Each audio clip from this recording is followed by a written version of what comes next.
Greetings, flesh creatures. It is I, Megatron. On behalf of TFYLP, I want to congratulate you for listening to the most refined collective podcast on this miserable little planet Earth. Yes. Here you'll find knowledgeable fans discussing every aspect of Transformers and beyond. Now, enjoy the show while I continue my path to complete conquest of all of you miserable biological entities. Predacons, terrorize! Hi, welcome to TFYLP, episode 545. We're live tonight. It is Wednesday night, September 13th. I'm Lucas. I'm joined tonight by Anna. Good evening. And Christian. What up? And Phil. Hi.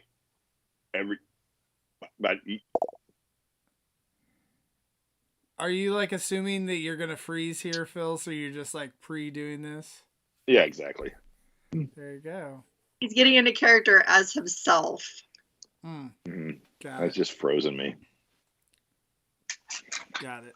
So we're starting a little bit later tonight. I think due to Anna's schedule on Wednesday nights, which thanks a lot, Anna.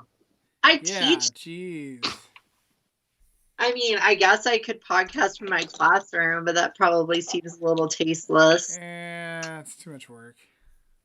Wait, I got a brief brief nap hate before America. we did this. I'm okay. Roxy wasn't okay with it. She was asleep. I was napping. She was napping on me.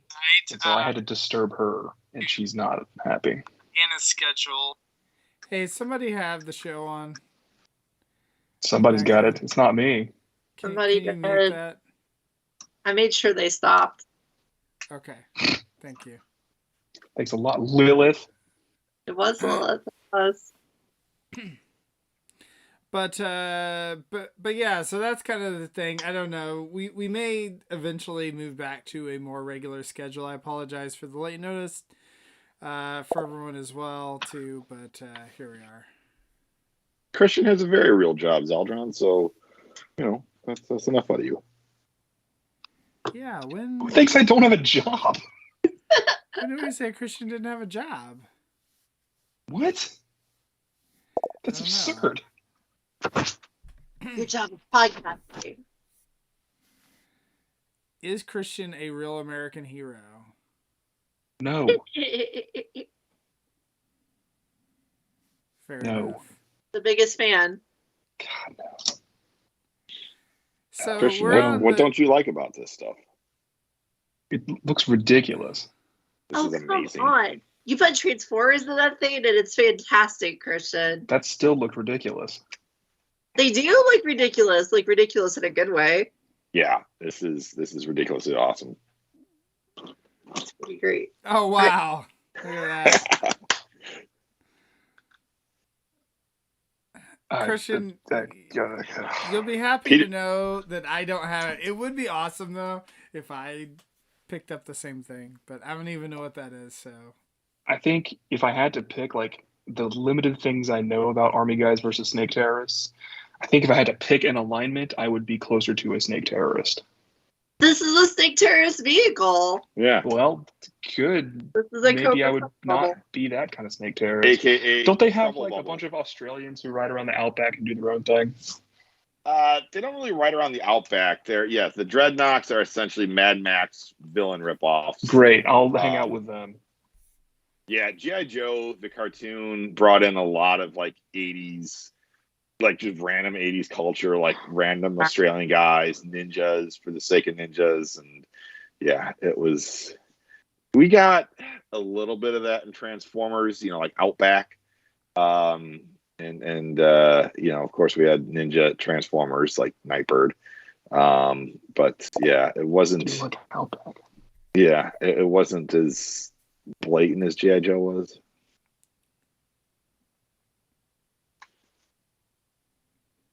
I want to come back around at some point to the rumor if Christian doesn't have a job. Where did that come from? No, it didn't say you didn't have a job. It said you didn't have a real job. I don't Yeah. know what. What's a fake job? I don't know. I think I'm that not really sure. I think that was one very specific person razzing you, Christian. I don't understand. Terrible Raz. I'm also trying to figure out, like, I know nothing about G.I. Joe, how we managed to spend a fair amount of episodes talking about it. We should really stop doing that. It's because of crossovers. They should stop doing that too. How did you manage not to have much exposure to G.I. Joe, Lucas? Because he's a good person. Well, it's because of the timing of, like, when it was on. I can't remember if it was like the G.I. Joe was on too early or something like that. Like, I think G.I. Joe was on first and then Transformers where I was at. And so, like, I never, like, actually, you know, just whatever. If it was, I can't remember if it was the timing after school or, like, in the morning or whatever. It's just, I didn't ever see it. Okay. So, yeah. That makes sense. I missed it because of timing too. It was canceled by the time I was born. That's fair. Well, there you go.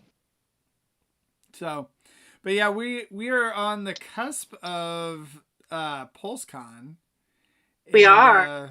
So that's pretty exciting. I guess that's coming up next In next 9 Friday. days. Next Yeah, 9 Friday. days. You And can I'm tell excited- they're going with non-SAG actors. I said the for very same thing to folks Lucas who are earlier when hosting. he called me to chat on his way home from work. Yeah. Well, it's like that dude from Holes isn't back. Dang. Oh, because of the thing. Yeah. Because he's on strike. I'm Good for him. excited for all the performers that are going to be there, and right. I'm actually glad they have cut all of that stuff. I mean, maybe it's because of the strike and they'll be back next year or whenever, but like, just do the toy panels and then be done. Well, yeah, like I don't know. I'm sure that they probably did a lot of that just to get the average person to watch, but I don't know if, like, the demographics, if they, you know, obviously the strike's a big part of it too, but I don't know that, you know, how many people are actually going to be tuning into PulseCon that wouldn't have, you know, that due to whatever Jack Black being on it. So I do like Dan Larson being one of the guests this year. He's his Toy Galaxy and I forget what it used to be called, YouTube channel is pretty entertaining and fun. And you know, I know a good amount of folks who watch that don't really buy toys these days. Like, they still have the nostalgia for toys, and they're good for a 7-minute YouTube video every couple of weeks. So you know, yeah, I would hope that he would bring in some eyes that would be like, oh yeah, you know, let me go check out and see what is new and out there in the world of stuff that I used to love.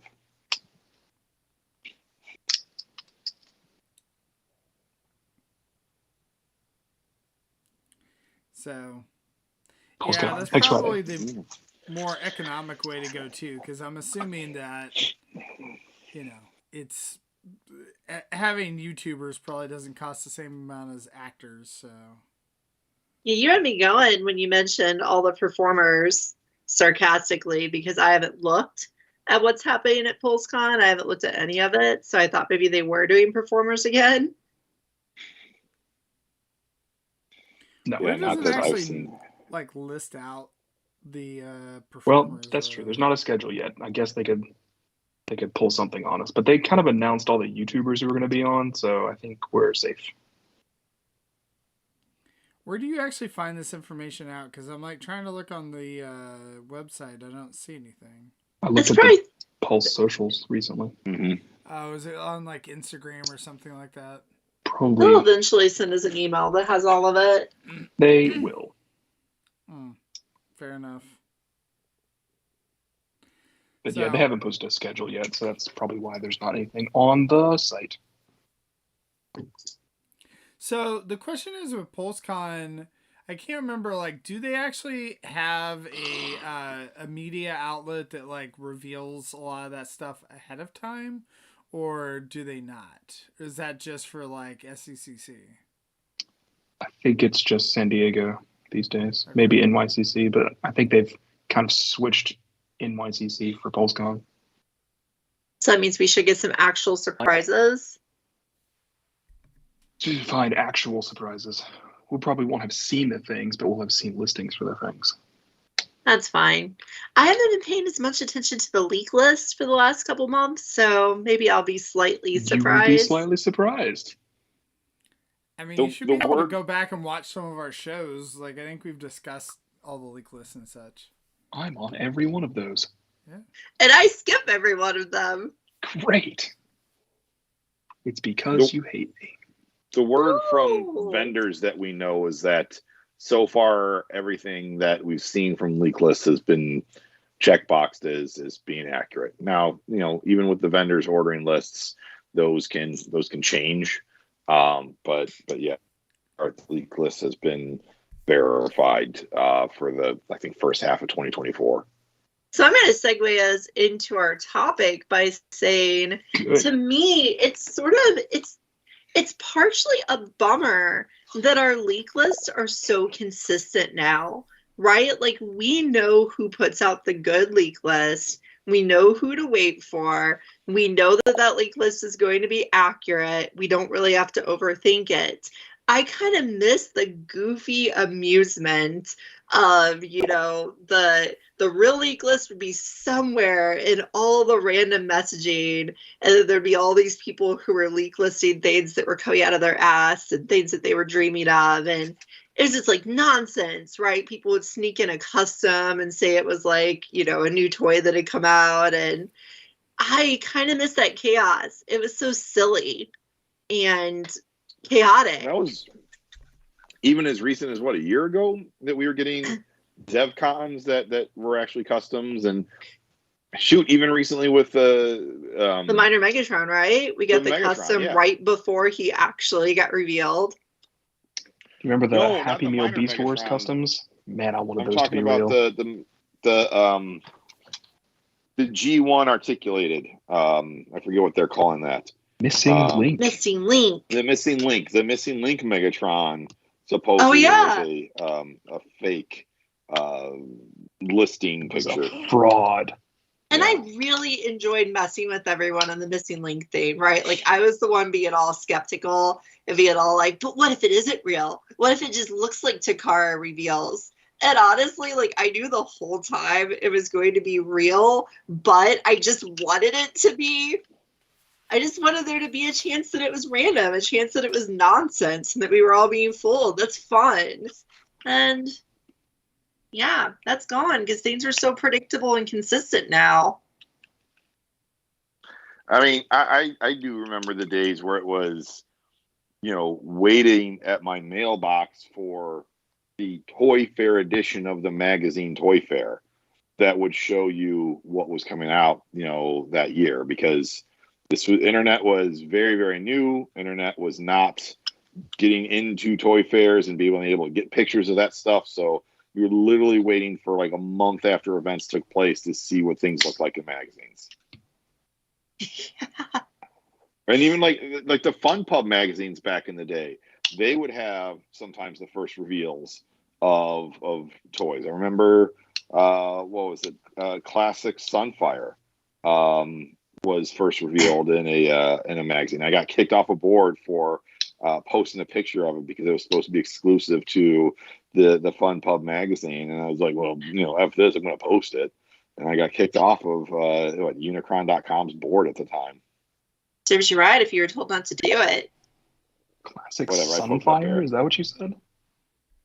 Sunstreaker. What did I say? I'm sorry. You said Sunfire. I'm like, I'm sorry. That? Yeah, Botchin's a Marvel character. The character that never came out, so the fact that he revealed it was pretty controversial. Yeah.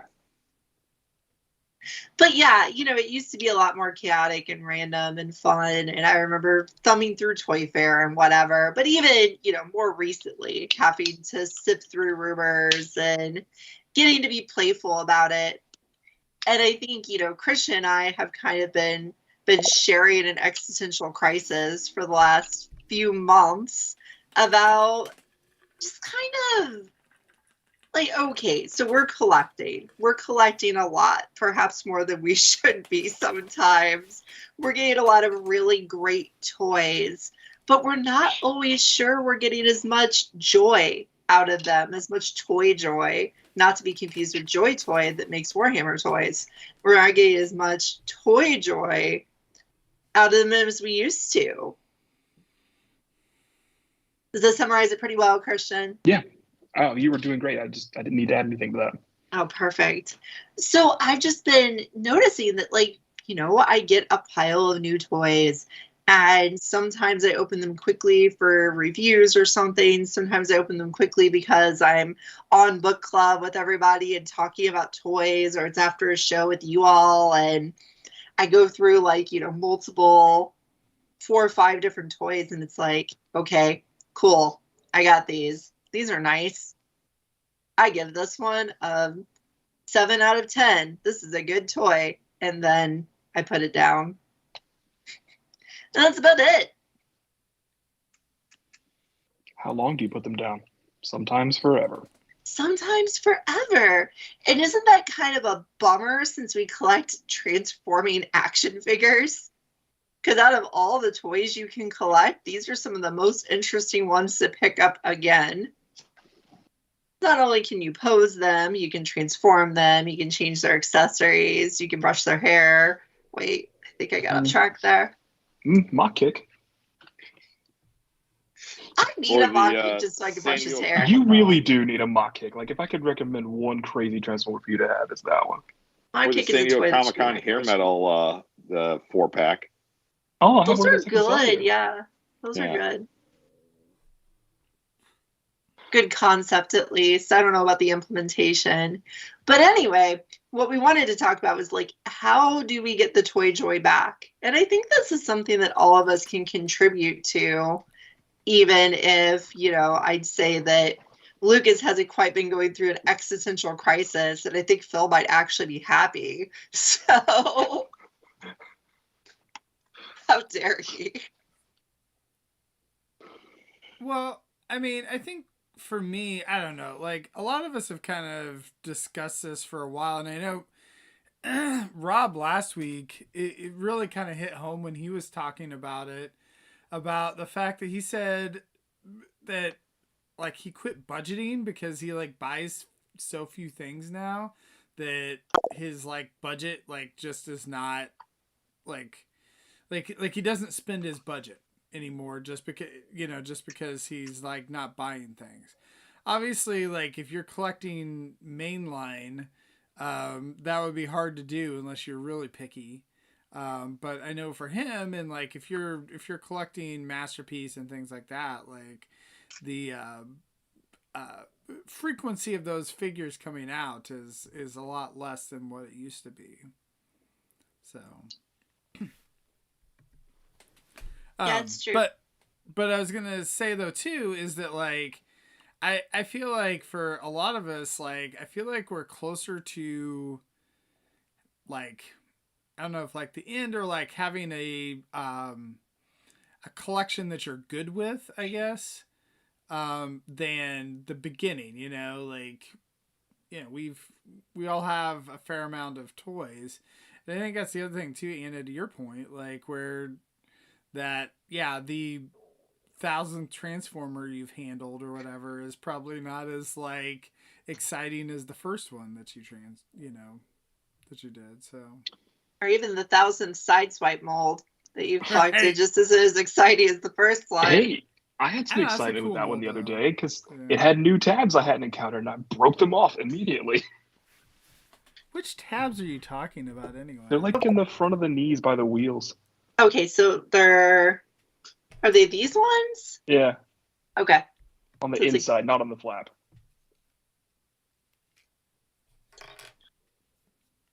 Oh, wow. Okay. Huh. I don't know why those are there. I think they're Okay. there so that the piece that is a knee pad that's on the back of the knees, it's not a knee pad for this release, and it doesn't move for this release, but it used to move. So I moved it, and it broke the tabs. Oh, bummer. It's not a big deal. I mean, Such it a is fun bummer, toy but it's otherwise, like- though. It does the thing. I was very excited about that. See, and that's a bit of toy joy. Like, it's doing the thing. Yeah, I got some mixed toy joy from this one, right? Because, like, not only that I end up with a Rodimus that I didn't want, right? I didn't want the Shattered Glass Rodimus. That's not a toy I would normally seek out. It's cool, but I didn't. He's no one to me. Shattered Glass is not really a thing that I do, and it's not a thing that really excites me. So I think that's part of the problem. And I don't want to get rid of my Studio Series 86 Hot Rod because he's really good. I want to keep both of them, but I'm trying to do less of the same mold, 15th Sideswipe, that I used to. So, yeah, that's tricky. But the other thing is, what I really want is Armada Wheeljack, right? Like, I think he's coming. He got to be coming. Got to be coming, right? Was not something that, if I had to write my list of what toys do I want in my collection before I die or something, I would not have written Shattered Glass Sideswipe, right? That's not a thing I was interested in. But now I have it. So it's like mixed toy joy. I had some mixed toy joy from that too. I mean, the tab thing, obviously. But looking at Whisper is real good. Real good. And it makes me look at all of the Micromasters from Siege and Earthrise and be like, none of you are this. They're all kind of bad. And as much as I wanted all those Micromasters to be good, they're not. No. So it's like, now I've got this whole pile of Micromasters that I don't know how to display very well, that I don't even like that much. Do they need to leave? There isn't a good way to display those, really. Like, there's two ways I've found you can successfully display those. One is in car mode. Like, if you just want a pile of Micro Machines, they're fine that way. And the other is... Sorry, please tell me your other way. I'm using them as shock troops for my Dr. Wu figures. So I have the small Dr. Wu Micromaster size main characters. And with a nicely articulated, well-detailed, good little tiny Optimus Prime leading them, they're like shock troops to go get killed in the sidelines. They work for that purpose, but that's about it. I've been working on a plan for a new piece of furniture to display my G1 Micromaster, because that's a collection that I'm really proud that I finished. It took me a really long time, and I really like them. They all go together. We're going to come back to that. But like they need a dedicated thing, just like my BotBots needed a dedicated thing to show them off well. So I'm kind of working on that. But I want to do that for my G1 Micromasters because there's a lot of them. They all go together. They all look nice, and the cities do things, and they're cool. The new Micromaster are just like there. And I know they're part of it, and they go with the new collection, but they don't really go with the new collection. And I like things that go together. And I think one of the way things can't go together that is being highlighted by the new toys is if they look similar and they work, but they're not as good, right? If there's a quality jump, It just doesn't work out as well. And that's actually kind of amusing for people getting so excited about this Fort Max reissue that has been going up and off and on all week and selling out and all that goodness, because that toy is pretty old by comparison to a lot of the figures we have now. And a lot of those people are going to get that toy and be like, where's its ankle tilt? Why is it a lot blockier than other things? I've really been considering tossing mine. Not throwing it away, literally, but like, it doesn't fit with what I'm doing now. Why do I have it? Same with Metroplex. And the fact that I have it posed on my shelf in a way where ankle tilt would make it look right, it just, the feet are kind of floating. Because he's battling Scorponok, and Scorponok can pose better than him. So yeah, it's pretty egregious when you compare him to Scorponok. Hey, Phil, did you freeze? No, I'm still here. I just was, I think you're frozen. All right, maybe I am. And no, you're not. He's just he's listening to our points, and he's formulating a response. He is frozen on YouTube, Christian. Yeah, really? frozen on YouTube. Yeah, no, on YouTube he is. Like, that's what I was like sitting there going, because Zaldra mentioned it, if you froze or whatever, and then I'm like, oh, it does. No, luckily you're back now in the exact same pose that you were before. Yeah. When you were frozen, so there you go. Yeah. No, I was just saying, like, I was just thinking that I know where you're coming from with the Micromasters. It is a space prohibitive way to display it, but like to me, they look really good on Omega Supreme when Omega Supreme's in base mode. And that was, contemporary when those toys were coming out. They all came out at the same time. Omega Supreme came with a MicroMaster. So I think they look the best with him and even, some of the other city bots, because they all do, for the most part, connect together. So you do still have a lot of that same play pattern, which I have a lot of fun of. And, in the winter, my son and I build giant transformer bases and diorama kind of things, just in the spare room with all the big city bots, and anyone that's got a connector gets attached to that. So even Hoist. Yeah, Titan bases are really good for the MicroMasters. They do. Yes. They play well there. And again, Omega Supreme specifically because he's got that just kind of rectangular shape footprint when he's in base mode. He's not like the long, big. He's a little more compact in base mode than a lot of the other Titans are. I think the thing that's tough about Fort Max is that I feel like of the Titans, that's the only one where, like, I would really say the original G1 one was better than the new one. Like, a lot of the other ones are kind of upsizing the older figures, for the most part. And then, of course, like, Scorponok is great, like, with his ankle tilt and everything. But, like, yeah, Fort Max, like, I don't know. I'm just not...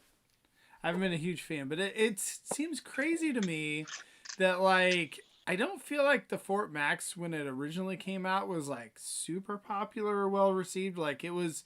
I feel like everyone's kind of like, it's fine. And then it, like, went on super clearance and all that. And it, like, somehow now that... the reissue is, and I realize it's years later and there's more people collecting and they probably missed out originally. And so it's, different times, I suppose. Well, I think people's collections are a lot bigger now, and that Fort Max shaped hole that some people who weren't collecting when he first came out have is probably more egregious than it was before. Because now they're like, wow, Fort Max sure would be cool with the rest of my collection. And now they have a chance.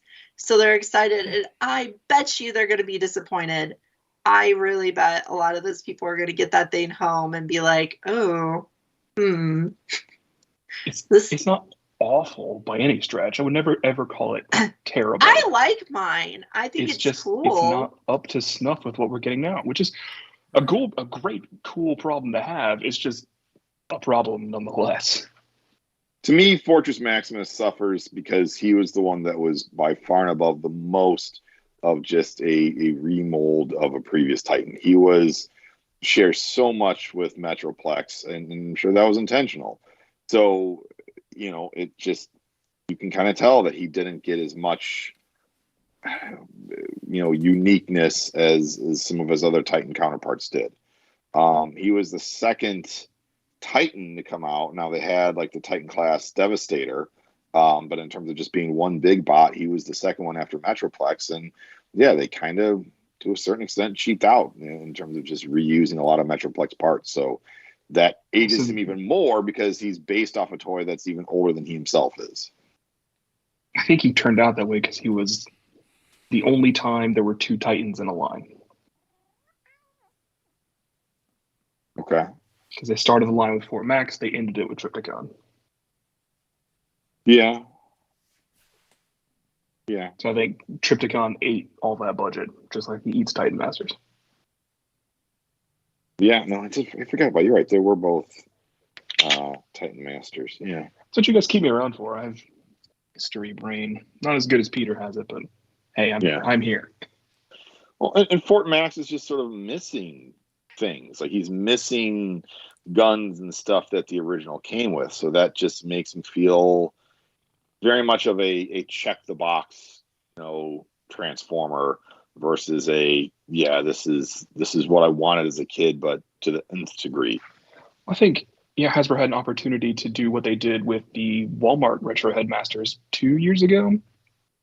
They come out and use like new colors closer to the LG colors and use the, Takara toolings. If there are different toolings, maybe there aren't. But that's what they did with the Retro Headmasters. Just something different. But this is truly a reissue. There's not even a new box. There's not new box art. It says Titan's Return on the package still. It's just like, what is this? Why is this here now? It's so odd. It is odd.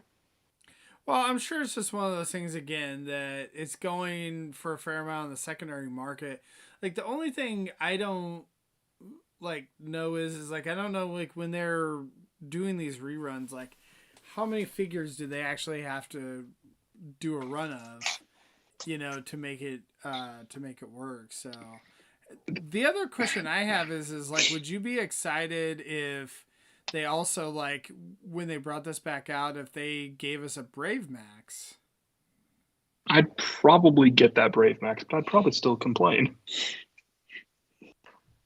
Yeah. It would still be the same dated mold and the same dated everything. Right.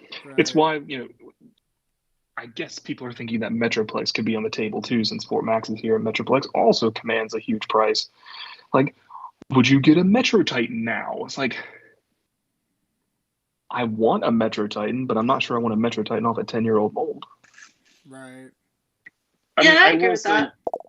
For the folks that are saying, oh, it's not even a new box, there's nothing new about it, you're saying all these things that you're not super excited about the toy, and how many people would feel obligated to buy the new toy, to buy the reissue if he had a new box or had mild, deco updates. There's a lot of folks that we know that crap, I got to go buy this thing now. Honestly, I would be stressed out if it was premium finish. Yeah, I might get it if it were nice. Yeah, I might feel like I should, and that would be so stupid because I have one that's perfectly fine. Right, and that's my point. The fact that they didn't update it all, you have it, you have no urge to get this version.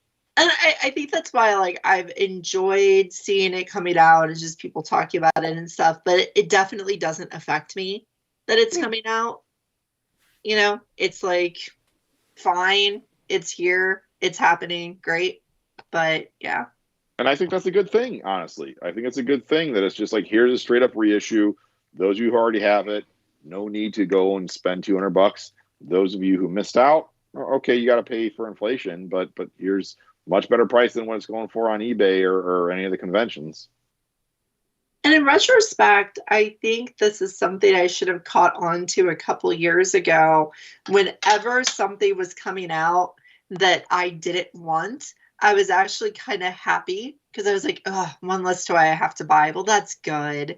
I was doing that even a few years ago, and I think that should have told me I was getting too much. Because I think for me, getting back to the Toy Joy topic, I think what happened for me is that, and I hate likening toy collecting to addiction just because it's not quite psychologically the same thing, but I think there's some level of dose effect happening where I can really enjoy a new Transformers action figure. I can get a lot of fun out of it. I can have it on my desk for a week, playing with it every time I have free time, posing it, taking pictures of it. I can pick it up again later and really enjoy it. But if I'm getting figure after figure after figure, each of those moments starts to become moments, right? Instead of weeks or days or hours, it starts to become, oh, I'm going to maybe play with this for once, twice, and then have to put it down because the next one's already coming. And I think mentally, I just keep doing it because it's oh, well, the next one will be better. The next one will be better. The next one will be better. And it doesn't work because I'm just getting too much of it, right? I still have that potential to really enjoy a good Transformers action figure. I just need to do it less. Well, I think the tough thing too is as we mentioned about the news cycle, that it's okay, every week we're getting a new leak, then we're also getting the previews of toys that are coming out, right? And so it's almost like by the time you actually get the figure in your hand, it's like, how many pictures have you seen of Ultra Magnus now? Like the Ultra Magnus figure that's coming out. Like by the time we actually see it, like we'll probably have multiple reviews too that you could be looking at as like on YouTube and whatnot too. So it's like I feel like you've almost like half experienced the toy going through that, and so you're like, oh well, I just got this in hand, but oh, they just announced an Optimus Prime, or they just announced like, whatever the next thing is, too. So Bombshell, Bludgeon, whatever it may be. I think Yeah, you're I right think about there are that some one. there are some collectors out there who don't like to pre-order things online. They like to buy it on the shelf because for them, part of the joy is finding that toy on the shelf and having that moment of excitement and elation for seeing something in the wild, quote unquote, for the first time. I admonish that a little bit just because to me it's like the amount of time you have to spend hunting for things is not free time that I have. And quite frankly, I get happy when the box is on my front porch, or when I get the email saying your thing has been delivered. Um, but I understand for some people that is part of the toy joy. I don't know. To me, Anna, you're bringing up the idea of addiction, and so that kind of gets into psychology. To me, the field that I would akin this more to is economics and the law of diminishing returns. And so, the law of diminishing returns, Econ 101 says your first bowl of ice cream, you really enjoy it. Your second bowl of ice cream, maybe you still enjoy that too. But by the time you get to the third or fourth bowl of ice cream, you're not enjoying yourself anymore. In fact, you might be, sick of it and literally feeling ill. And so I think we sometimes get that. Not sometimes. I think there's a lot of collectors who are getting that when it comes to Transformers. That is just you're getting so much that it is significantly diminished returns compared to what it used to be.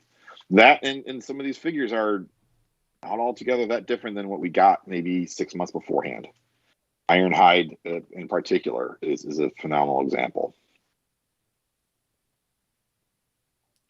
Yeah, I think that's a good another way to put it. And I think, for those of you who have more of a psych background or more of an economics background, I think one of those two metaphors should work pretty well to kind of describe the kind of fatigue that's kind of happening. But it's a bummer because it's like being fatigued by a good thing. And for me, I've always prided myself on self-control. Right? Like that's something that I really like about myself is that I'm really good at self-control. I can resist that third bowl of ice cream pretty easily and all those type of things. And I feel like I've just kind of thrown that to the wind with Transformers because it's just like, it's a combination of the show, peer pressure, the rate they're coming out, the fact I make significantly more money than I did 10 years ago, all of those things together just kind of, and the pandemic. Forgot about the pandemic. The pandemic was my major, given throwing the caution to the wind moment. I think throwing that discretion that I'm used to the wind has just made me not enjoy the hobby as much. Well, I think the release schedule too is something that's hard. It's like where there's certain periods of the year, and we're in that period now where a lot of stuff is coming out. So yeah. This is kind of the way that it is where, we might have a little bit of a dry period for a couple months. And then all of a sudden it's like, oh, here's 20 toys that just showed up at your door if you were to get everything. And that release cycle sucks because some of it is really rare after a moment, right? Like there's no sign of this being rare, right? The Shatterglass, Sideswipe, and Rodimus, it doesn't seem like it.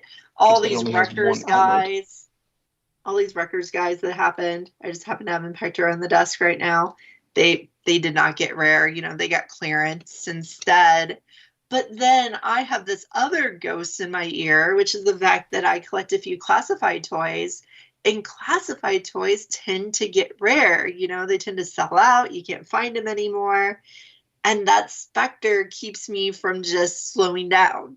Because it's like, if I don't get it, it's going to be gone. I can't change my mind later. Well, see, one thing that I am actually really somewhat happy about is the new direction that they've been going with Transformers. And so, the like whatever, the last several years, they focused so much on G1. And now they're hitting all of these other lines as well, which is great for the people that have nostalgia for those lines. But for me, I don't.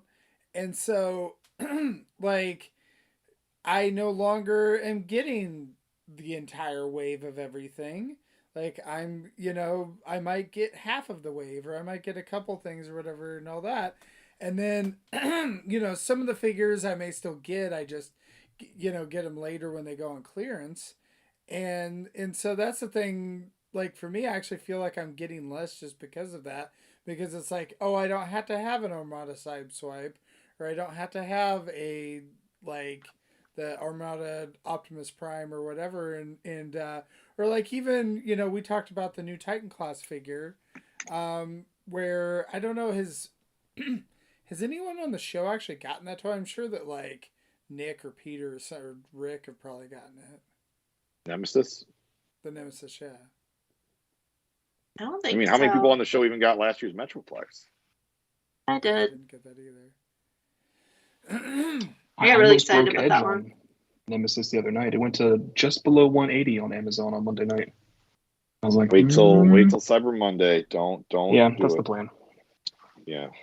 I can definitely say the fatigue thing happens, and I usually have ways around it. But for example, when we did the review of the Toxitron collection about a month and a half ago, I had to open all like 10 of those figures back to back to back to back to back, and I hated it. I love all of those figures. I think they're all fantastic.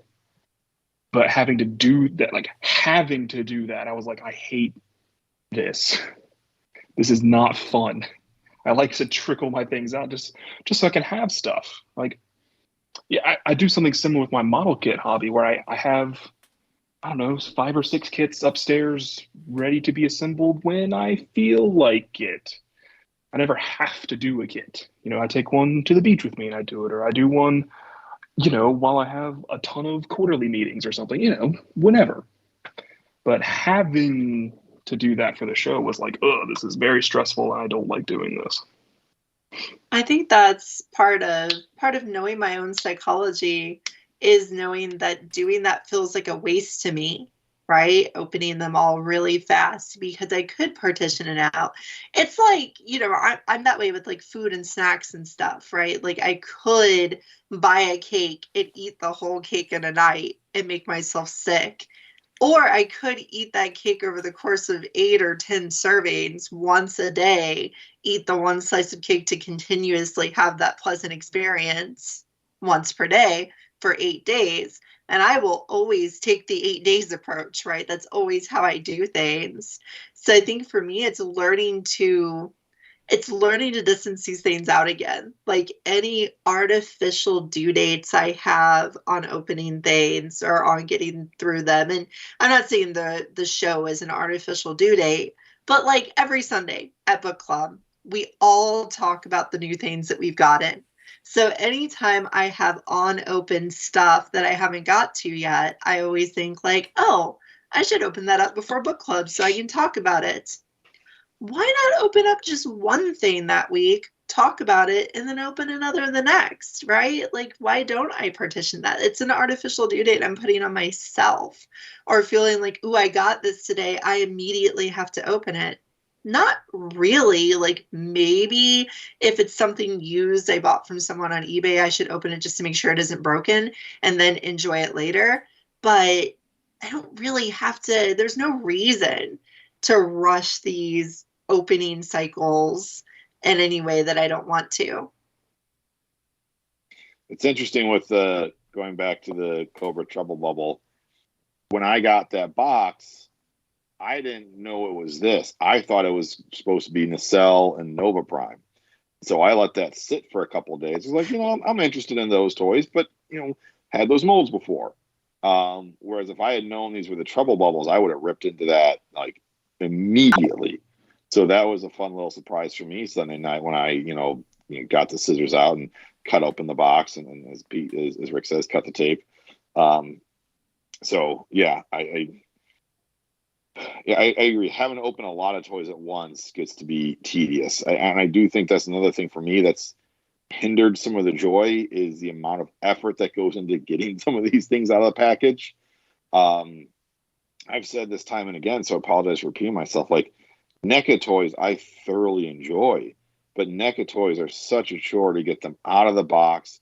You get all these accessories. Then where do you put the accessories? Do you keep them in with the box, and then you have to figure out somewhere to store the box, or you just put all the accessories in a bag? And which ones do you want to have them displayed with? And it's just it becomes a thing, and it's not like a sit down and have fun thing. It's like I don't get to enjoy the toy as much because of the thing that it becomes. Like the final item, once I'm holding it in my hand, it's like, oh, this is great. This is spectacular. The way it moves, the accessories that it does come with, the choices and the options that I have is fantastic. But that initial getting it out of the package is a bit of a chore, and that takes away from some of the, and I enjoy your term, toy joy. Good term. I think I agree with that, though. Sometimes opening things can be a bit of a chore. Yeah. And that's why I've got several MPs that I've yet to open, because those are a chore. Like MP Hound, I mean, just what do you hear? Just nightmare scenario after nightmare scenario with that toy. So it's like, I want to open it. I want to have them on my shelf, but like I'm scared to. Yeah, I get that. And I think like I could enjoy that level of figure more if I was doing it less often. Like before I joined the show, I was a very like occasional toy getter. Like I didn't sell, I kept everything and I had a display, but I was not getting toys on a regular basis. It was like, maybe every couple months something would either come out or go on sale enough that I would get it. I own maybe 10 third-party figures at that point, and I got them over the course of years. It's no longer 10. It's not 10. And I think that was 10,000. just, yeah, right? I don't want to know if that's true.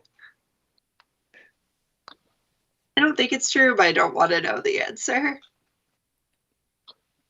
Something that's come around recently, since I've moved and I've been able to design my new layer, and I abandoned my first design and went with, more Detolfs because I'm the Detolf king and that's what I do and that's what I like and I know how to do it, and Billy's didn't work for me. I started putting stuff in these cabinets. I was like, okay, one side's going to be, what I'm calling bulk display, which is like all the stuff since Siege, for all the stuff since Earthrise, because Siege was a waste.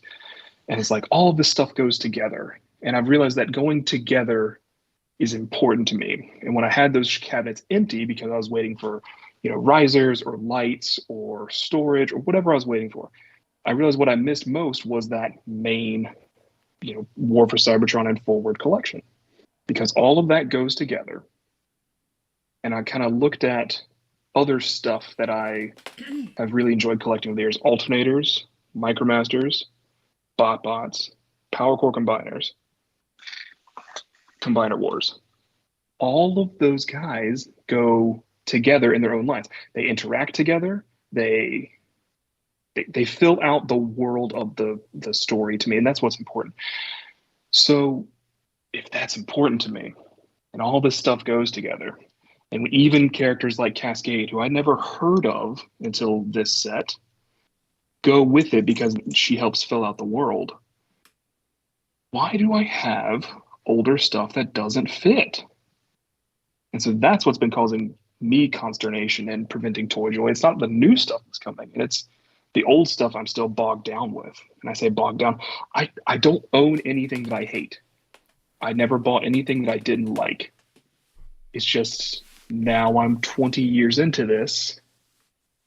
Would I go and get that same stuff now?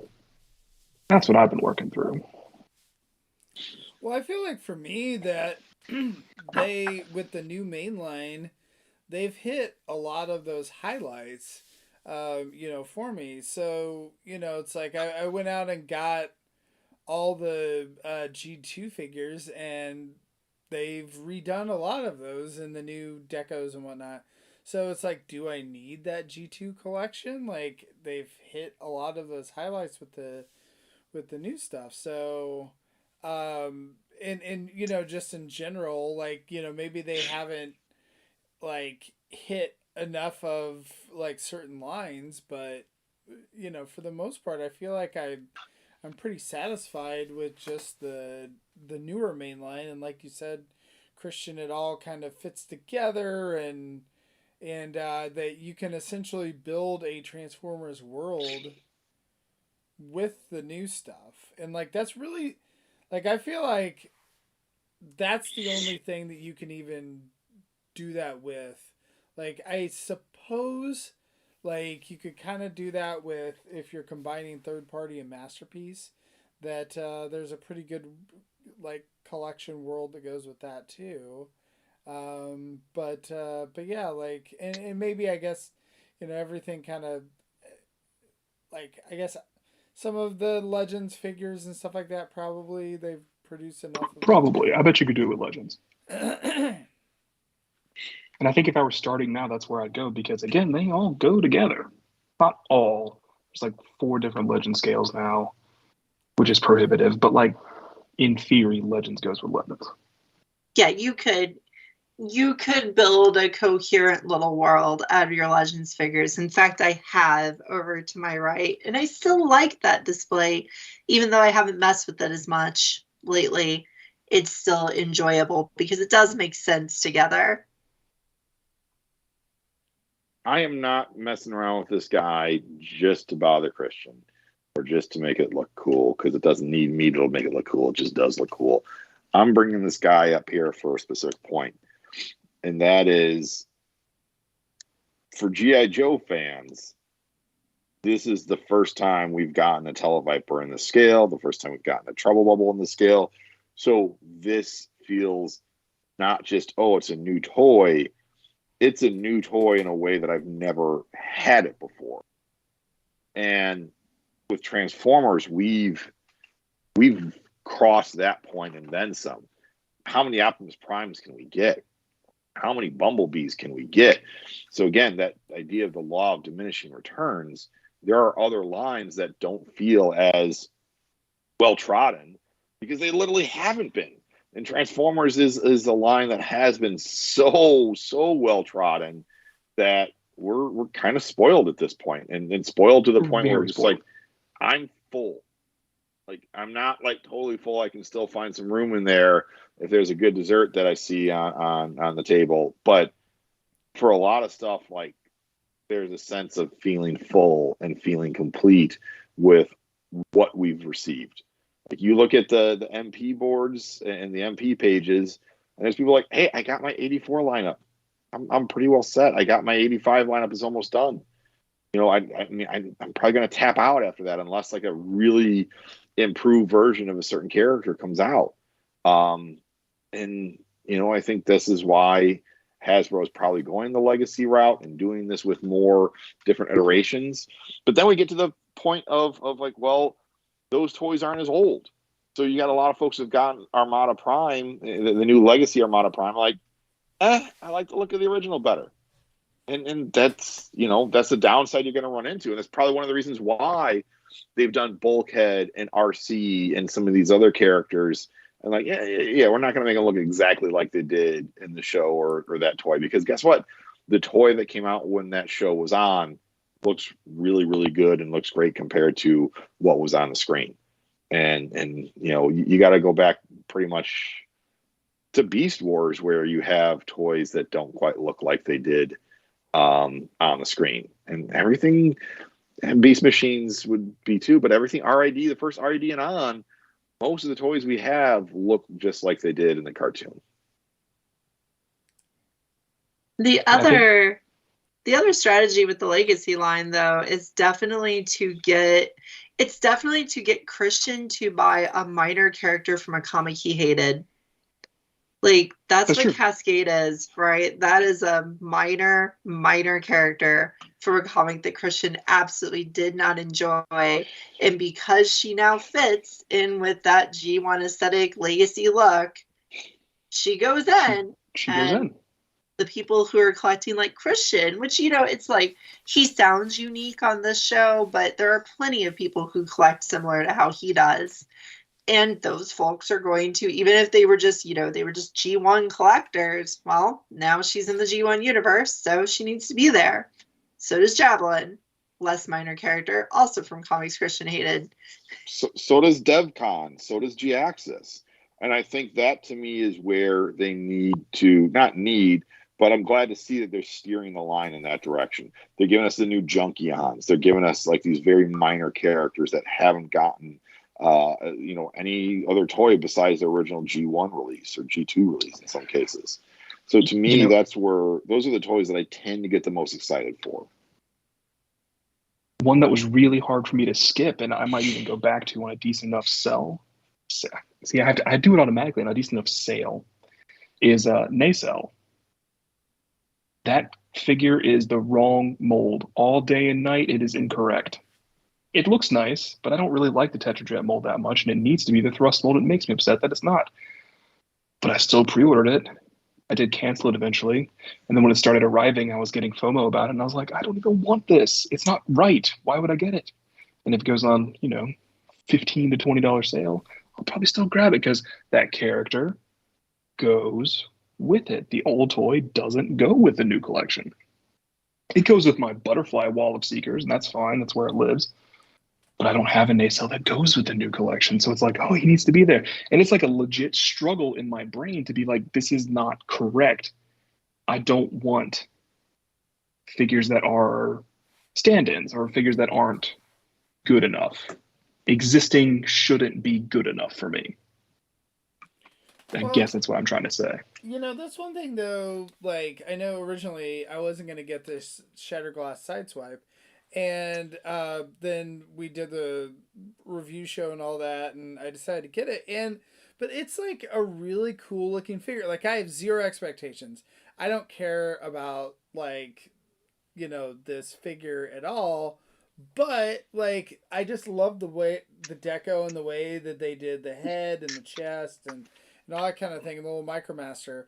And so, like, I just have a lot of fun with these kind of guys just because I have no expectations, if that makes sense. Whereas, like, sometimes there's, like, other figures that might come in that I do have, like, expectation. I want it to be, like, the perfect representation, if that makes sense, right? So it's like, oh, that I need a, you know, I really want a Bombshell or whatever in my collection, but I want that to be the perfect version of Bombshell. Whereas, like, this, it's like, okay, well, I just want a cool toy to play with. But I think that's that's one of the bonuses that can happen with this whole unification thing, is that you might actually get a new character, because our collector's line of Transformers has been very cautious about making new people up until the Junkions, right? The Junkions are new people, and that's new for... We were getting Wingfinger was new, Fossilizers, you know. Yeah. People hated fossilizers, though. Modulators. Some people love them. Modulators were kind of new. Okay, so we occasionally get new characters. That is exactly how new they were. But for Lucas, this is basically a new character, right? Like, no Shatterglass investment, no Armada investment. So this is basically getting to have a new Transformers character just because it got leaked into his toy line, which is a cool thing. Like, that's something we don't get a lot anymore. Like, we already have expectations for what that person's going to be like. Her too, right? She got leaked into the toy line. A lot of you wouldn't touch the Studio Series Bumblebee stuff, so you don't even have that RC mold. But then you get the new toy, the new mold that you haven't had before, and a new character, and she's cool, and purportedly she's cool. Mine has decided to never come to my house, which is fine. Maybe it'll arrive in, like, February, when I'm less fatigued on toys. Of all the B mold stuff I had, this RC mold was the best one. The others are not good. I like the Studio Series B toys quite a bit. I liked RC. I love Javelin. I want more of what Javelin and Cascade represent. Characters that we haven't seen before, molds that maybe aren't getting as much usage. I'm very, very happy with that 2-pack. It's funny, we don't actually have a lot of snipers in Transformers. So by adding 2, they added quite a few snipers, and something Catherine said a few times, there actually are not nearly as many women in the Decepticon ranks as the Autobot ranks. So even though she's a big character, adding 1 was good. That set was... Yeah, but as Phil says, we have not gotten enough of this mold. We need more, right, Anna? We need more of this mold. Yeah, see, I don't have it, so I can't hate it yet. But don't worry. When I get it, I'll be sure to complain about it. The first time I got this mold. I will say this is the best. If I were to pick a version of this mold, this would be the one. So there's that. It did make me remember how it was possible I lost these barrels from Nightbird, or one of them, because they just fall out whenever they feel like. They just fall out. Yeah. So one of them is gone from Nightbird forever. I don't know. Yeah, I don't know where mine are. I think mine are somewhere on this stand that I have in front of me. I think something that kind of scared me about this fatigue that we've been having is because, sometimes Christian and Lucas will say things about the end. They'll talk about, the end of the collecting. Especially Lucas will mention this a lot. And that just makes me nervous because, toys are not... I'm not just collecting these to, finish a collection. I'm collecting them because here I am about to turn 40 next month, and I still authentically enjoy toys. They are so much fun to me. They're just something that I really enjoy. Nothing else in life gives me the same amusement and joy as playing with action figures, as goofy as it sounds. And I don't want to ever lose that. So I think I get a little worried sometimes when I get these fatigues that I'm losing my ability to get the excitement from the toys. And then last week, Catherine sent me a bunch of things she didn't want anymore, as she is wont to do. And she sent me this little tiny eject. This is the Fans Toys version of the Autobot cassette boy. And I absolutely love this thing. Everything about getting this figure, one, it being from a friend of mine who I care about, and having that part to it is that actually adds to toys if they come from someone, even though she sent it to me because she hated it and called it trash. Still, the thought counts. And just getting to do another cassette that turns into a little guy out of the same size scale and the same idea, and I wish I had them all in bot mode again to kind of show. But getting to do that, here's Enemy from the Takara mold. Here's the KFC Little Man mold. They're all cassettes, micro cassettes that turn into little men. This one is completely different. It transforms differently. It's bigger. It has a different form factor. The head's in a different spot. It's another new thing. It's another way to impress me with a freaking micro cassette 40 years later, right? That's really cool that I can still be impressed by it. So, I was thrilled. I got that toy joy again. I was excited. I played with him for the whole evening, sitting watching TV, even though he's just this tiny, simple toy. I made him ride all sorts of different things. But I feel like the difference, when I talk about the end and all that, I feel like it's different because it's not like that we're necessarily gonna stop collecting things, right? But to me, I feel like I would rather get to a point where I'm getting things because they're cool and because I like it more than I'm trying to finish my collection or expand the collection, if that makes sense. So it's almost more like I'm getting whatever, something. So I think that's a different objective, whereas I feel like I'm still in the mode of trying to complete my collection, whatever the heck that means. I get what you're saying, because I think that was something that I used to do. Like, I used to just get a Transformers toy when it was exciting and interesting looking. And, you know, maybe it was that one time I bought it for nostalgia, or maybe it was that one time I bought it because the transformation looked wacky, but it wasn't to complete a set. It wasn't to get a certain character. It wasn't to do any of those type of things. It was just because, wow, that looks fun. I want to go home and play with that. And that's the cool thing about collecting toys sometimes, is you get it because it looks amusing. Yeah, and I feel like for me, the line that I've been feeling that sentiment much more so than Transformers has been Marvel Legends. And Marvel Legends is somewhat of a similar thing that people are going through when it comes to Transformers, where they're like, hey, I've got my 84 lineup. And to me, it's like, I've got my core Avengers lineup. There's still some 90s characters I'd like to see. And then, you know, I get to do like this. I get this brand new Marvel Legends Destroyer from the Thor 2-pack. And like, this is just a fantastic toy. And this just reminds me again, Hannah, that toy joy. And like, I could have like little to no attachment to this character or this property and just be like, this is just a good, solid chunk of a toy. And it's just like got spikes all over. And it's just a fantastic design. And I can just appreciate this for just being a cool freaking toy. And so when you say, Phil, I think you're just happy. Like, I'm not like 100% happy, but like, I can get something like this and be like, yeah, this scratches a lot of itches and makes me feel like, you know, this is fun. This is what I'm in this hobby for. And I'm not saying Transformers isn't doing that for me. It still is.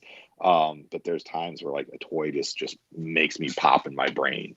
And G.I. Joe's been doing that just a little bit more for me with the classified line. But then, you know, Air Razor, the 3-pack Air Razor very, very much has made me feel like great toy. Go buy it. It's awesome. Can't recommend it enough. 10 out of 10 kind of thing.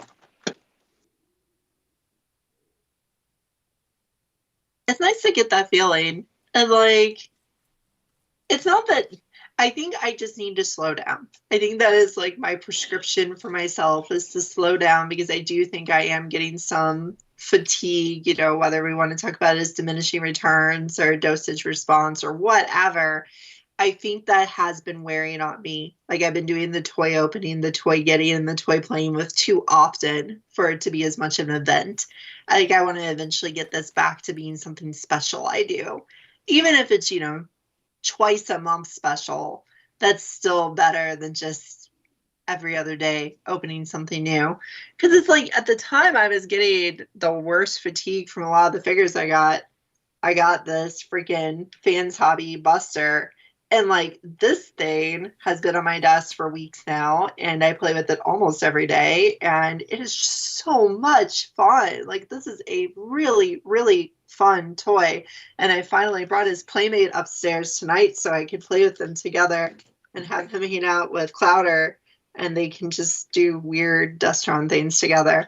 And they do all sorts of stupid stuff in Super Godmaster Force. They don't really make a lot of sense. So they can go have dumb schemes. And that anyone or anything who uses the name Destron is a weirdo. I know, right? It's like, I'm just using the proper term for the cartoon, but then it's like, I also think of Peter. Huh? Right. Was that his goal? It was probably his nefarious goal.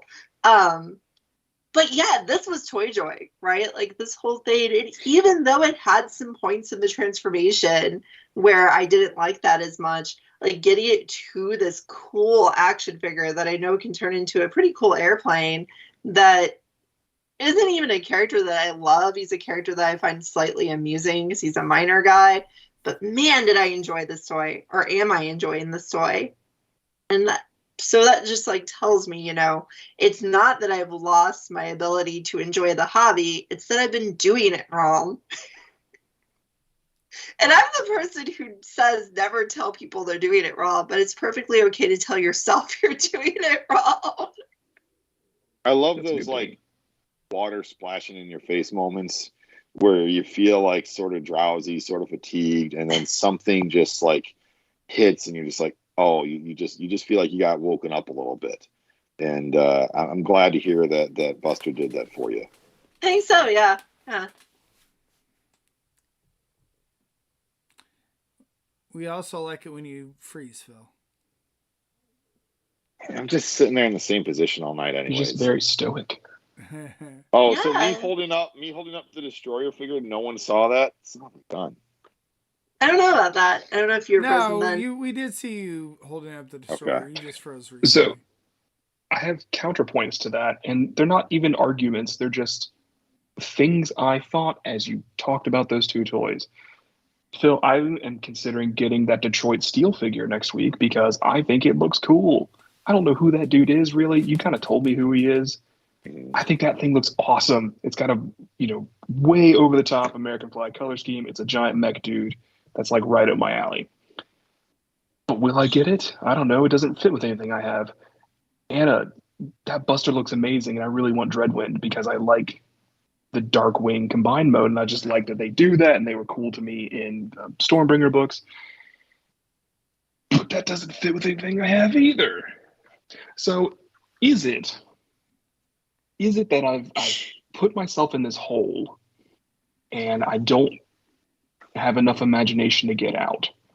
Or is it that I just know what I like and it really is mainly that world building and mainly that display building rather than like a fun toy having experience?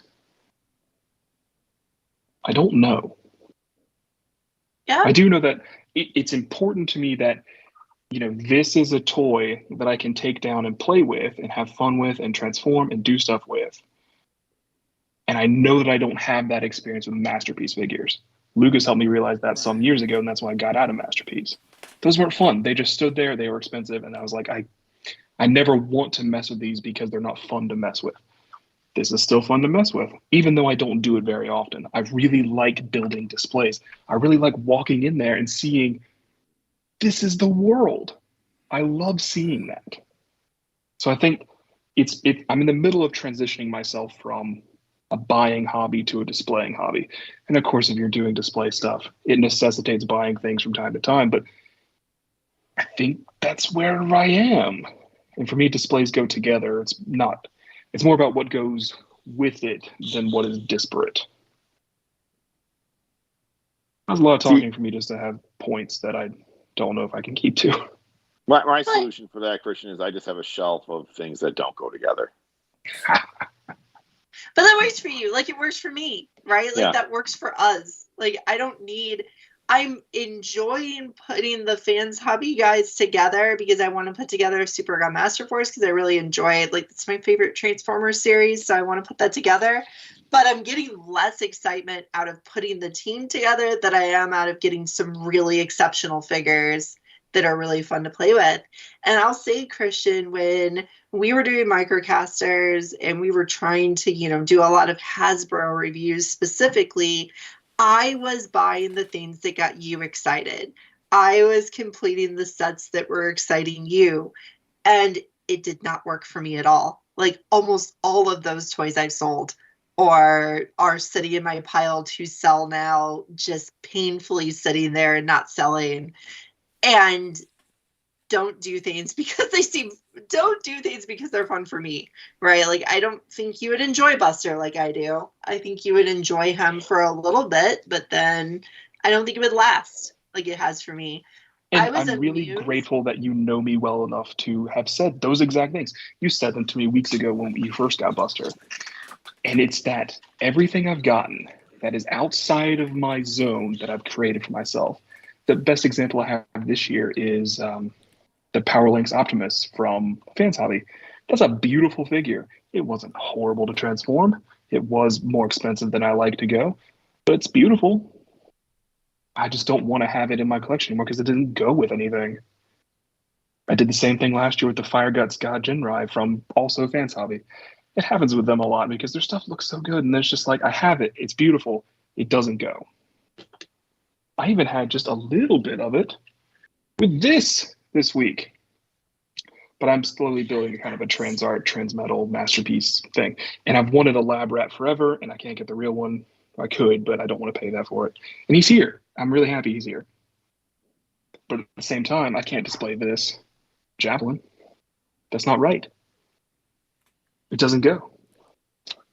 So I guess I'm still working on stuff, but I'm thankful to have friends that know me well enough to say, don't buy this because you won't like it, or don't buy this because you will get rid of it because it doesn't fit. Yeah, I'm not sure about the trans art for you yet. I haven't quite decided. I think it could work, but I think you'd have to have a lot of it. And I'm not sure if you should have a lot of it. A lot of trans art or a lot of the fans art? A lot of trans art. Because I feel like you really could enjoy having a lot of it, like having a whole little world of trans metal guys from trans art. I think would make you happy.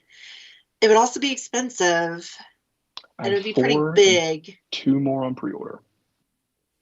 Yeah, I'm more in the camp, Christian, that I think you would like it, especially as you start to build it up now. I don't know if you're playing catch up now, and that's why maybe it is getting a little more expensive for you. But their rate of churning out toys is increased a little bit, but I'd still say it's a slow enough output that you could keep up with it. So I did rebuy a Masterpiece figure at the beginning of this year because I got the Transmetal 1 Cheetor from Transart, and I was like, the Transmetal 2 one looks incredible. So now I've got all 3 of those Cheetors, Season 1, Season 2, Season 3, all together in a display, and that makes me so happy. Cheetor was my childhood friend. So was Rat Trap, and then Lab Rat's just a thing out there that was like, I need it. Anyway, so it makes me happy to have them. I've got the 2 Cheetors, Lab Rat, Rat Trap, and RC. 5. I've got 5. I don't know that I need them all. If I could find, a Megatron and a Primal. Oh, I've also got Primal Prime. That one's less good. Sorry. That's my dude. Not good. But, I'm sort of doing it, but it doesn't make me want the Season 1 official Masterpiece Beastars because those are just terribly expensive. I got lucky and found a Cheetor for a reasonable price to go with that specific thing. They're expensive, and those trans art figures sound like they're still fun to play with. They sound like they're not, That's something you and I have talked about as I've been doing this, is that I got out of Masterpiece because they weren't fun. But these trans art figures, generally speaking, are more articulated, more polished, more refined versions of the original figures. So it's not like a horrible, complicated, explode everything out and come back together mess. It's, oh, I remember doing this when I was a kid. It just looks better now. And that's a sweet spot I didn't know I had. I think that's why I've landed on the fans hobby stuff. Out of all the different MP, all the different third-party nice stuff I've bought, the fans hobby is like, okay, it's not that bad to transform. Like, I'd say Clouder is the most difficult out of all of them. And as long as you're not doing Bird, he's not bad at all to transform. The Bird mode is very difficult to get to, and it also looks pretty stupid. So just move on from that. But all the other toys, except for that stupid Minerva, that thing makes me mad. Except for that, they're fun, and I need that. I need them to be fun. I need them. I don't want to own toys, honestly, and I need to eventually get rid of a lot of my Masterpiece stuff because I don't want to own toys that I'm going to start to transform when I'm waiting for a student to come out on a Zoom call, and I have to leave half transformed on my desk after they show up 20 minutes late because it takes so damn long to transform it. Like, those aren't that fun to me. That's what I realized. That's what Lucas led me to realize. He was the Pied Piper of getting rid of Masterpiece. And it's not all Masterpiece for me because there's Masterpiece Prowl is not a difficult figure. Sideswipe is up there for me too. I still have Clamp Down because of that. Yeah, I still have Tiger Track because he didn't break my Sideswipe broke, so I don't count him anymore. But those older Masterpiece figures and just a few random ones. Like, strangely enough, the new-ish Masterpiece Starscream is so intuitive. I can still get through it fast and enjoy it because it's just a really, really well-made piece of toy engineering. But a lot of those, like Sunstreaker, and I got rid of Hound because I didn't want to play with them anymore. Those are they're too long. They're too involved. But I think getting into touch with what actually brings you toy joy, if you're going to do this hobby for fun, is important because when it starts to become a chore in any way, what's the point, right? Like, your hobby just can't become a chore. That's unless you're into chores. Like if you get a chore fetish, that's fine. You can go for it. But for those of us who are not into chores, then no. It shouldn't become a chore. It should be something that you can get fun out of. Christian obviously gets fun out of building shelves and putting displays on them. Like, that's enjoyable. I do. I love it. There's something really gratifying about getting like a team all up there in one spot and everything like that. I know exactly where you're coming from.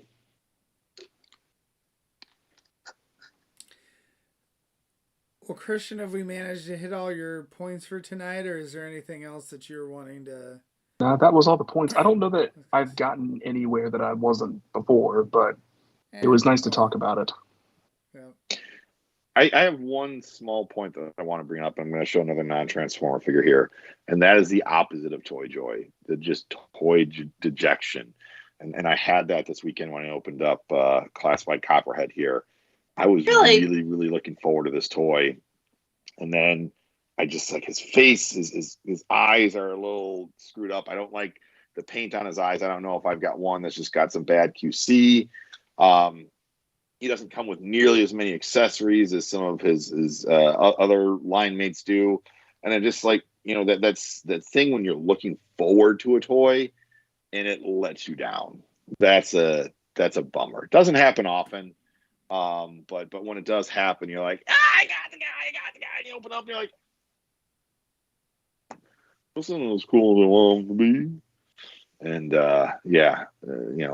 again, I had that with Copperhead, and I was a little bit sad. I just mentioned Fans Happy Athena. That was that for me. I lied to myself about that toy for like 2 months straight, saying, "Oh, I like this because it's Minerva, and I've always wanted a Minerva toy since I watched Super Guy Master Force for the first time when I was a younger human." And it was like, no, I like it. I definitely like it. It's good. It's Minerva. It looks like her. It's great. And then, a couple weeks later, it's kind of crap. No. It's fine. It'll be okay. And it's not good. It's not good. I had the Nightbeat version, and it's similar to you. I was like, I've loved Nightbeat since I met Nightbeat in Age of Wrath or the Dark Ages, whichever one he was in, Dark Ages.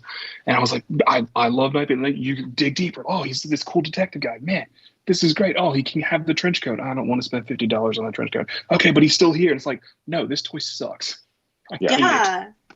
The biggest bummer about that is that the other two are not sucks. Shuda and Cab are both good. And it's just her. Just left out in the cold. So yeah, you can still get bombed. I can't believe there isn't a Nightbeat. There's the Thrilling 31, which is bad. There's that one, which is bad. He's not on the league list for next year. It's like, come on, please, Nightbeat, please. X-Transpots there's do the one, right? X-Transpots. Yeah. I've really been thinking about it, but guess who doesn't do Masterpiece because it's not fun for him. Yeah, but Cheetor and Nightbeat are similar for you, right? He's your friend too? They're all my friends. I mean, what's wrong with the Thrilling 31 other than it being not accurate or articulated to the current standards? I also really hated that they switched the mold at the last moment because I really like that jazz mold. And at one point, I had every version of it. Yeah. The jazz mold was good. That Night Bug Gold Bee crap thing is not good. I don't like that mold either. It's like the flattest Transformer. It's bad. I mean, it's not the worst thing I've ever encountered. That wasn't the worst thing that year. And Goldbug's paint makes it a little bit better, but like, it's not Nightbeat. Yeah. Not particularly good. I did get his upgrade kit. I forget who did it. I got a similar one. Yeah, it does look a lot better with that. Okay. So. Yeah, I see where that helps it. It gives it the right chest. Yeah. Yep. It's better. Yeah. Doesn't it need stickers then on top of that though? Probably. Weapons and more things. A new mold and yeah. Other than that, I think it's great. It just needs to be replaced, and then it'll be perfect. Well, that's the other thing that I said earlier. Is existing good enough? And I think I have to get to a place where it's not. It's not. It is definitely not. Like I feel that with Minerva, right? Like the stupid treads and circuits Minerva does not fill the gap for me. That's not the Minerva I want it to be. But the fans hobby Minerva sitting on my shelf and making me angry is not good enough either. Yeah. Worse. I don't know if worse is the right term. Worse. Not really, because the treads and circuits one doesn't do anything. It's a different person. That one actually does fill the gap for me, but I know you're more attached to Minerva than It I am. doesn't work for me. It's a different that character in Treads and Circuits was a nobody nothing that just showed up and I think the less said about Treads and Circuits, the better. I realized how angry that series made me only afterwards. I was angry at it the whole time, so I'm glad you caught up. Well, with yeah, it because you were disappointed that it was Wreckers being like this weird other thing. I was excited for that idea, this like Wreckers meets Jackass nonsense seemed really amusing. And then the story wasn't really that. It wasn't really very good. No, it wasn't. It ended. It could have been a thing, and then it was like, oh, not a thing. The less said about Treads and Circuits, the better. This is not the Treads and Circuit show. Go back to. But it's that same idea of getting excited for something and getting disappointed by it, right? Like I was actually really excited for that comic series because the cast was a bunch of characters I thought would be amusing together. The premise was amusing, and the actual implementation was poop-tastic. It did give me a cool toy of some white and red transforming girl robot, but that's not my Minerva, so it doesn't matter. It's a good toy. Yeah, Nightbeat's definitely someone that needs more and better love than what he's received. Maybe you'll get a Nightbeat out of that Minerva. Yeah. I'm kind of surprised we haven't seen that. So don't mention, join us for Anna's Anime Academy on Sunday night at 8:30 Central, 9:30 Eastern on the TF Talk Discord as they witness the battle on the moon in Super God Master Force episodes 27 and 28. The battle on the moon now? Oh, crazy. Yeah, God Jinrai's there, and there's Overlord, and Black Zarek just showed up. Getting pretty wacky. I'm pretty freaked out by that. Well, guys, thanks for joining me tonight and discussing this, and thanks to everyone in the chat that contributed as well. Yeah, thanks for giving us a structure, Anna. That was nice. Yeah. Mm-hmm. I was just excited to talk about this stuff. Had some pent up energy. Yay. There you go. All right. Well, that. Thanks, guys, and we will see everybody next week. Good night.